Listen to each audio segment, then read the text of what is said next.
मेरा नाम लिभा साहू है। मैं बीएससी फर्स्ट ईयर मैथ्स की स्टूडेंट हूँ। आज की इस वीडियो में हम बीएससी फर्स्ट ईयर फिजिक्स का एक एक्सपेरिमेंट करेंगे। तो एक्सपेरिमेंट करने से पहले आइए हम देख लेते हैं कि हमारे एक्सपेरिमेंट का ऑब्जेक्ट क्या है।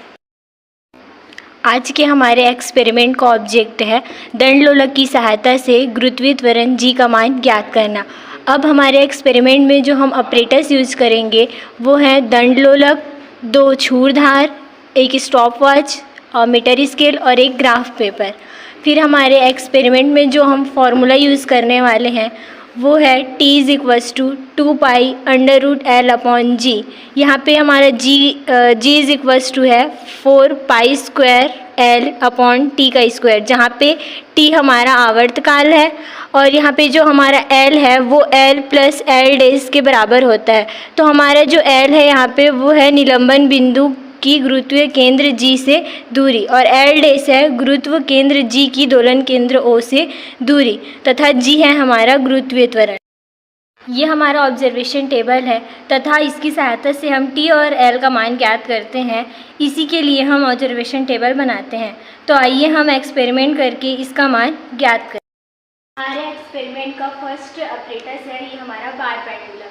ये हमारा बार पेंडुलम है तथा इसमें 2 पॉइंट्स होते हैं। इसमें जो हमारा ऊपर वाला जो होता है उसे हम A नाम दे देते हैं और जो नीचे होता है, नीचे का जो सिरा है उसे हम B नाम दे देते हैं। अब इसमें ऊपर और नीचे 2 नाइफ एज लगे होते हैं।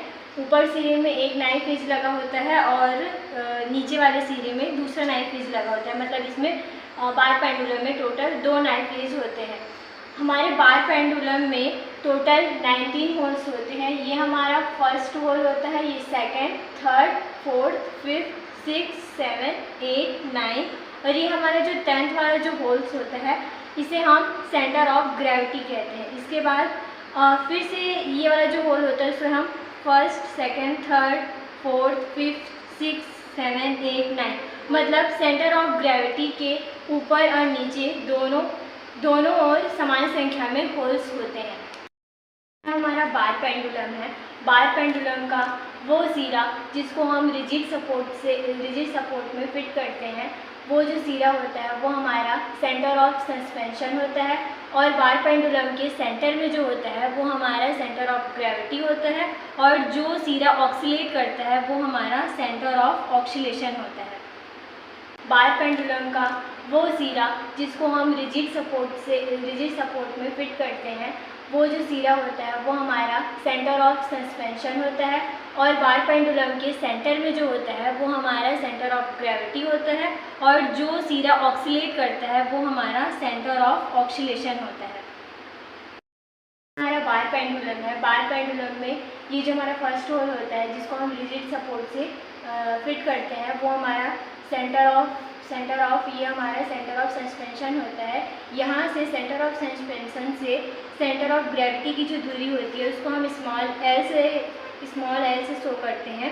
इसके बाद सेंटर ऑफ ग्रेविटी से सेंटर ऑफ ऑक्सीलेशन की जो डिस्टेंस होता है उसको हम स्मॉल L' से शो करते हैं और यहाँ से A से जो B तक की जो दूरी होती है उसको हम टोटल L से शो करते हैं। मतलब जो हमारा टोटल L होता है वो स्मॉल l मतलब यहाँ से यहाँ तक की दूरी और स्मॉल L' के योग के बराबर होता है। पेंडुलम में जो होल्स होते हैं उसमें एक होल से दूसरे होल का जो डिस्टेंस होता है वो 5 सेंटीमीटर होता है और ये डिस्टेंस हम सेंटर ऑफ ग्रेविटी से लेते हैं। मतलब सेंटर ऑफ ग्रेविटी से ये जो हमारा फर्स्ट होल है उसका डिस्टेंस 5 सेंटीमीटर होगा। इसके बाद सेकंड होल का 10 सेंटीमीटर, थर्ड का 15, फिर इसके बाद 20 और इसके बाद 25, ये 30, ये 35, ये 40 और ये जो हमारा 9th जो होल होगा वो सेंटर ऑफ ग्रेविटी से 45 सेंटीमीटर के डिस्टेंस पर होगा। अब हम देखते हैं कि जो हमारा नाइफ एज जो होता है, जो 2 नाइफ एज लगे होते हैं, इसे हम बारी बारी से ये जो होल्स होते हैं उसमें हम टाइट करते जाते हैं और ये जो हमारा रिजिड सपोर्ट होता है इसमें हम इसको फिट कर देते हैं। फिर इसको हम ऑक्सीलेट करा के हम इसका टाइम पीरियड नोट करते हैं। इसमें हमें ये ध्यान रखना होता है कि ये जो हमारा नाइफ एज होता है इसका जो शार्प जो वाला जो शेप होता है वो हमारा सेंटर ऑफ ग्रेविटी की ओर होनी चाहिए। ये हमारा नाइफ एज है, इसमें 2 पार्ट्स होते हैं। ये हमारा राउंड वाला पार्ट होता है और ये हमारा शार्प वाला एज होता है। ये हमारा राउंड एज होता है, ये हमारा शार्प एज होता है। जब इसको हम बार पेंडुलम के होल्स में फिट करते हैं तो हमें इस बात का ध्यान रखना होता है कि ये जो हमारा शार्प वाला जो एज है, ये शार्प वाला एज वो सेंटर ऑफ ग्रेविटी की ओर होनी चाहिए। जब इसे हम बार पेंडुलम के ए पार्ट्स में, ए वाले पार्ट में जब हम इसको फिट करते हैं तो ये हमारा शार्प वाला जो एज है वो सेंटर ऑफ ग्रेविटी की ओर, मतलब नीचे की ओर होनी चाहिए। और जब हम इसको बी वाले पार्ट में फिट करते हैं तो ये जो है सेंटर ऑफ ग्रेविटी की ओर, ऊपर की ओर होनी चाहिए। हमारे बार पेंडुलम में ये जो हमारा नाइफ एज है उसको हम इस प्रकार फिट करते हैं कि हमारे सेंटर ऑफ ग्रेविटी से ये दोनों साइड जो हमारा नाइफ एज है उसको हम समान डिस्टेंस में इसको फिट करते हैं। जैसे कि ये हमारा जो फर्स्ट जो हमारे 9th वाला जो होल है उसमें हमने नाइफ एज को फिट किया है। उसी प्रकार ये जो हमारा बी वाला जो पॉइंट है उसके हमने इसके भी 9th वाले जो होल्स है उसमें हमने इसको फिट कर दिया है। इसी प्रकार जब इसके जो 8 वाला जो होल है, जो पॉइंट ए है, उसके जब हम 8 वाले होल पे जब हम नाइफ एज को फिट करेंगे तो बी वाले पार्ट के भी जो 8 वाला जो होल होगा उसमें हम फिट करेंगे। इस प्रकार सेंटर ऑफ ग्रेविटी के समान डिस्टेंस में ही नाइफ एज को हम फिट करते जाएंगे। ये हमारा बार पेंडुलम है। अब इसको हम रिजिड सपोर्ट में फिट कर देंगे और हमें इसमें ध्यान रखना है कि ये हमारा जो 9 वाला जो होल है उसमें हमने नाइफ एज को फिट कर दिया है। इसी प्रकार जो हमारा पॉइंट बी है उसमें भी हमने 9 वाले होल में जो हमारा नाइफ एज है उसको हमने फिट कर दिया। मतलब सेंटर ऑफ ग्रेविटी से जो हमारा 9th होल है वो 45 सेंटीमीटर की डिस्टेंस पे है। उसी प्रकार इधर पॉइंट बी पर भी हमारा जो 9 वाला जो होल है वो 45 सेंटीमीटर की डिस्टेंस में है। अब इसको हम रिजिड सपोर्ट में फिट कर देते हैं। इसके बाद हमारा जो बार पेंडुलम है उसको हम इसके मीन पोजीशन से डिस्प्लेस करते हैं। जैसे ही हम इसको डिस्प्लेस करेंगे ये ऑक्सीलेट करना स्टार्ट कर देगा और जैसे ही ये ऑक्सीलेट करना स्टार्ट करेगा हम अपना स्टॉप वॉच ऑन कर देंगे और स्टॉप वॉच ऑन करने के बाद इसके ऑक्सीलेशन को हम काउंट करते हैं। जब ये 1-2 ऑक्सीलेशन के बाद जब ये स्टेबल हो जाता है तभी इसका हम ऑक्सीलेशन स्टार्ट करते हैं, ऑक्सीलेशन काउंट करना स्टार्ट करते हैं और टाइम पीरियड ज्ञात करते हैं। हमारा जो एक्सपेरिमेंट है वो हमारे 9th होल के लिए है। जब सेंटर ऑफ ग्रेविटी से ये होल का जो डिस्टेंस है वो 45 सेंटीमीटर है और नीचे का भी 45 सेंटीमीटर है। अब इस बार पेंडुलम को हम इसके मीन पोजीशन से डिस्प्लेस करते हैं और जब ये 1-2 बार ऑक्सीलेट करके जब ये स्टेबल हो जाएगा तब इसके ऑक्सीलेशन को हम काउंट करना स्टार्ट करेंगे और स्टॉप वॉच भी ऑन कर देंगे। हम इसे 20 ऑक्सीलेट के लिए देखेंगे इसका ऑक्सीलेशन। तो यहाँ से हम काउंट करना स्टार्ट करते हैं 1 2 3 4 5 6 7 8 9 10 11 12 13 14 15 16 17 18 19 20। इसी प्रकार हम जब ये जो नाइफ एज है जब इसको हम 8 वाले होल में रखेंगे, जब ये सेंटर ऑफ ग्रेविटी से 40 सेंटीमीटर की दूरी पर होगा तब हम बी वाला जो नाइफ एज है, बी पार्ट पे जो लगा नाइफ एज है उसको भी हम इस वाले होल में फिट करके इसका हम टाइम पीरियड ज्ञात करेंगे। इसी प्रकार हमें बाकी होल्स के लिए भी यही प्रोसेस हमको रिपीट करना है। ठीक है, इसके बाद हम देखते हैं कि सेंटर ऑफ ग्रेविटी से हम जो है फर्स्ट होल के लिए टाइम पीरियड कौन करते हैं जब ये जो है इसे 5 सेंटीमीटर के डिस्टेंस पे है। इसे हम रिजिड सपोर्ट में फिट कर देते हैं। इसके बाद इसके मीन पोजीशन से इसको डिस्प्लेस करते हैं और इसके ऑक्सीलेशन को काउंट करते हैं। जब ये स्टेबल हो जाएगा तब इसको हम काउंट करना स्टार्ट करेंगे 1 2 3 4 5 6 7 8 9 10 11 12 13 14 15 16 17 18 19 20। अब हम स्टॉप वॉच को ऑफ कर देंगे। अब ये हो जाने के बाद हम बार पेंडुलम को उल्टा कर देते हैं। मतलब जो हमारा बी वाला पॉइंट होगा वो ऊपर होगा और जो हमारा ए वाला पॉइंट होगा वो नीचे होगा। और इसको हमें ये सेंटर ऑफ ग्रेविटी से इसका डिस्टेंस 5 सेंटीमीटर होगा। अब यही प्रोसेस हम दोबारा करेंगे। इसके मेन पोजीशन से इसको डिस्प्लेस करते हैं और इसके ऑक्सीलेशन को काउंट करते हैं। जब ये स्टेबल हो जाएगा तब इसको हम काउंट करना स्टार्ट करेंगे। 1 2 3 4 20। अब हम स्टॉप वॉच को ऑफ कर देंगे। इसी प्रकार ये प्रोसेस हमको दोबारा से रिपीट करना है। और ये नाइफ एज को हमें ये हमारा जो है फर्स्ट होल के लिए था।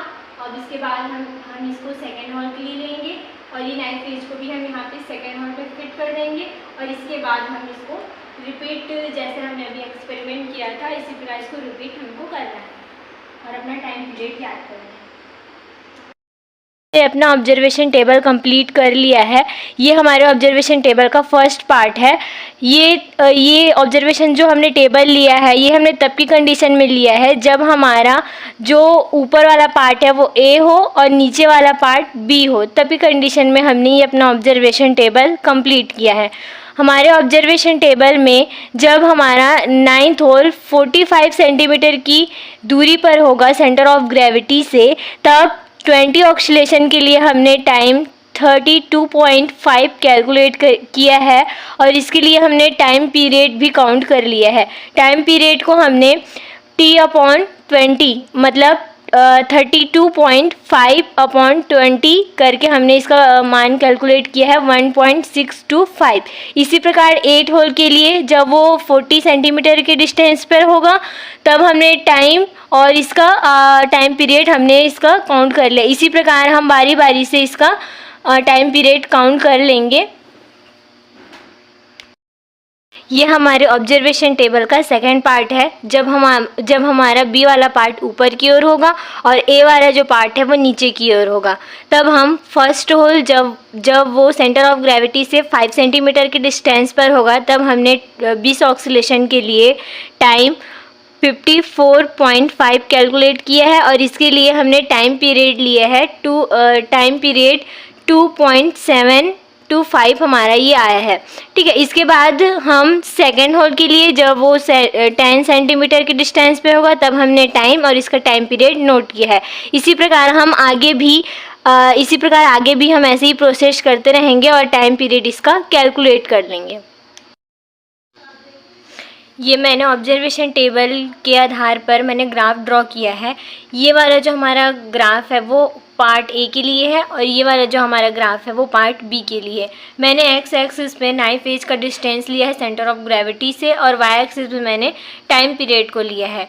फिर मैंने डिस्टेंस और टाइम पीरियड के जो पॉइंट्स है उसको मैंने ले लिया है ग्राफ में और इसको कनेक्ट करके इस प्रकार एक ग्राफ ड्रॉ किया। इसी प्रकार हमने पार्ट बी के भी पॉइंट्स को ले लिए हैं और इसको कनेक्ट करके मैंने ये ग्राफ ड्रॉ किया है। अब हमें इस ग्राफ की सहायता से टी और एल का मान ज्ञात करना है। तो इसके लिए हमें एक्स एक्सिस के पैरेलल वाई एक्सिस में किसी पॉइंट को कट करते हुए एक लाइन ड्रॉ करना है जो वाई एक्सिस को किसी पॉइंट पे काटेगा। तो यहीं पे हमको जो है जैसे कि यहाँ पे हम देख रहे हैं कि 1.5 पे जो है वाई एक्सिस को काट रहा है। वाई एक्सिस को काट रहा है, तो ये हमारा टाइम ऑफ पीरियड होगा। और जो हमने ग्राफ ड्रॉ किया है उसमें जो हमें कोई 4 पॉइंट्स मिलेंगे जिस पे ये वाई एक्सिस को कट करेंगे। हम यहाँ पे देखते हैं कि हमें इस ग्राफ में इधर इस साइड 2 पॉइंट्स मिले हैं और इस साइड 2 पॉइंट्स मिले हैं। यहाँ पे हमें ए और बी और यहाँ पे सी और डी मिला है। तो ये जो हमारे पॉइंट्स हैं इसकी सहायता से हम एल का मान ज्ञात करते हैं। हम देखते हैं कि ये हमारा टी हमारा यहाँ पे जो वाई एक्सिस पे जो कट कर रहा था ये हमारा टी होगा। और एल का मान ज्ञात करने के लिए हम ए, सी और बी प्लस डी अपॉन 2 से हम एल का मान ज्ञात करते हैं। तो हम देखते हैं कि ए और सी को ज्ञात करने के लिए हमें इसका डिस्टेंस क्या है हमारा, ए का है हमारा 34 और सी का है हमारा 23। तो ए सी हमारा है 34 प्लस 23 इज इक्वल्स टू 57। इसी प्रकार हम देखते हैं कि बी और डी, तो बी और डी का हमारा जो डिस्टेंस है सेंटर ऑफ ग्रेविटी से वो है हमारा बी का है 22 और डी का है 33। हम देखते हैं कि बी डी का है 22 प्लस 33 इज इक्वल्स टू 55। और इस प्रकार हम इसमें इस फॉर्मूले में मान रख के हम इसका मान ज्ञात कर लेते हैं। तो हमारे एल का मान आ जाता है 56। और ये जो हमारा एल और टी का मान हम यहाँ से ज्ञात कर लेते हैं। इसके बाद जो हमारे जी का जो फॉर्मूला होता है 4 pi square L upon T का स्क्वायर, इसमें हम ये सभी मान को रख देते हैं। जहाँ पे पाई का जो मान होता है हम 3.14 और एल का मान 56, टी का मान 1.5, ये सब मान को हम रख देते हैं। फिर इसका कैलकुलेशन कर लेते हैं। जब हम इसका कैलकुलेशन करते हैं तो हमें जी का मान मिलता है 981.57 सेंटीमीटर पर सेकंड स्क्वायर। तो हम इसको जब हम मीटर में कन्वर्ट करेंगे तब हमें जी का मान मिल जाएगा 9.81 मीटर पर सेकंड स्क्वायर।